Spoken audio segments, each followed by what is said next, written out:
Good morning. मैं pastor राजकुमार एक बार फिर से इस वचन मनन में आप सब श्रोतागणों का दिल से स्वागत करता हूं। मेरी आशा है परमेश्वर में आप आनंदित हैं और परमेश्वर के अनुग्रह में आप आगे बढ़ रहे हैं। पिछले शुक्रवार को और इतवार को ये 2 दिन मसीही समाज के लिए बहुत महत्वपूर्ण थे। गुड फ्राइडे मना रहे थे और उसके बाद यीशु के पुनरुत्थान के दिन को बड़े उल्लास के साथ मना रहे थे। हम इस विवाद में नहीं हैं कि ये मनाएं या ना मनाएं, लेकिन आज जिस संदेश के साथ मैं आपके सामने आया हूं, मैं आपको ये बताना चाहता हूं कि यीशु मसीह के काल्वरी के क्रूस की मृत्यु और तीसरे दिन यीशु मसीह का जी उठना, उसका पुनरुत्थान एक विश्वासी के जीवन में जो प्रभु यीशु पर विश्वास करता है क्या क्या लेकर आता है।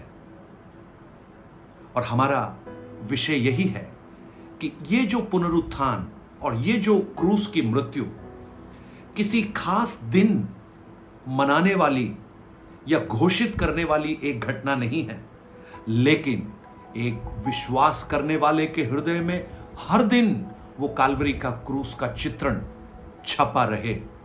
हर दिन उसके पुनरुत्थान की सामर्थ को हम महसूस करते रहें। क्या क्या सौगातें लेकर यीशु की मृत्यु और पुनरुत्थान आता है। कोलोसियों की पुस्तक उसके 2 अध्याय की ओर मैं आपका ध्यान लाना चाहूंगा। वहां 13, 14 और 15 वचन, book of Colossians chapter 2 verses 13, 14 and 15। आइए हम मनन करते हैं। और उसने तुम्हें भी जो अपने अपराधों और अपने शरीर की खतना रहित दशा में मुर्दा थे, उसे साथ जिलाया और हमारे सब अपराधों को क्षमा किया और विधियों का वो लेख जो हमारे नाम पर और हमारे विरोध में था मिटा डाला और उसको क्रूस पर कीलों से जड़कर सामने से हटा दिया। तब उसने प्रधानताओं और अधिकारों को अपने ऊपर से उतार कर उनका खुल्लम खुल्ला तमाशा बनाया और क्रूस के कारण उन पर जय जयकार की ध्वनि सुनाई दी। मैं आपको 3 बातें जो यीशु की मृत्यु और पुनरुत्थान में हुई उसके बारे में आपको बताना चाहता हूं। सबसे पहली बात कि क्रूस पर हमारी अनंत काल की मृत्यु भी यीशु के साथ मर गई। क्रूस पर हमारे विरोध में लिखे हुए विधियों के जो लेख थे, जो पाप के रिकॉर्ड थे, लेख थे, वो सारे यीशु के साथ मर गए। और क्रूस पर हमारा जो शत्रु था उसके सारे सामर्थ यीशु के साथ मर गए। देखिए, उनको हम अगर थोड़ा सा विस्तार से हम देखें, क्रूस पर सबसे पहले क्या हुआ, पौलुस क्या कहता है, उसने जो तुम्हें भी जो अपने अपराधों और शरीर की खतना रहित दशा में मुर्दा थे, जिलाया। अगर हम पवित्र शास्त्र बाइबल को पढ़ेंगे, 3 प्रकार की मृत्युओं को हम देख सकते हैं। एक, शारीरिक मृत्यु। मूसा भजन 90 में कहता है मनुष्य की आयु के वर्ष 70 या 80 होते हैं। दूसरी, आत्मिक मृत्यु। आत्मिक मृत्यु क्या है? इसी अध्याय के 12 वचन को जब देखते हैं, और उसी के साथ बपतिस्मा में गाड़े गए और उसी में परमेश्वर की शक्ति पर विश्वास करके जिसने उसको मरे हुओं में से जिलाया था, उसके साथ जी भी उठे। यानी एक व्यक्ति शारीरिक रूप से तो जीवित रह सकता है, लेकिन आत्मिक रूप से मरी हुई अवस्था में भी हो सकता है। एफेसियों 2:5 में भी हम पढ़ते हैं। और तीसरी मृत्यु जो बहुत ही गंभीर है, वो है अनंतकालीन मृत्यु। प्रकाशित वाक्य 21:8 में हम पढ़ते हैं, इब्रानियों 9:27 में मनुष्य का एक बार मरना और न्याय का होना नियुक्त है। सो एटर्नल डेथ यानी अनंतकालीन मृत्यु से क्रूस की मृत्यु ने हमें बचा लिया, एक नई आशा का संचार दिया। जैसे यीशु पुनरुत्थान में जी उठे, जो उस पर विश्वास करने वाले हैं वो भी उस पुनरुत्थान में जी उठेंगे। दूसरा, हमारे पापों का सारा लेख उसने मिटा डाला।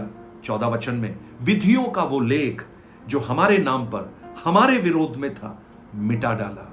क्या है विधियों का लेख?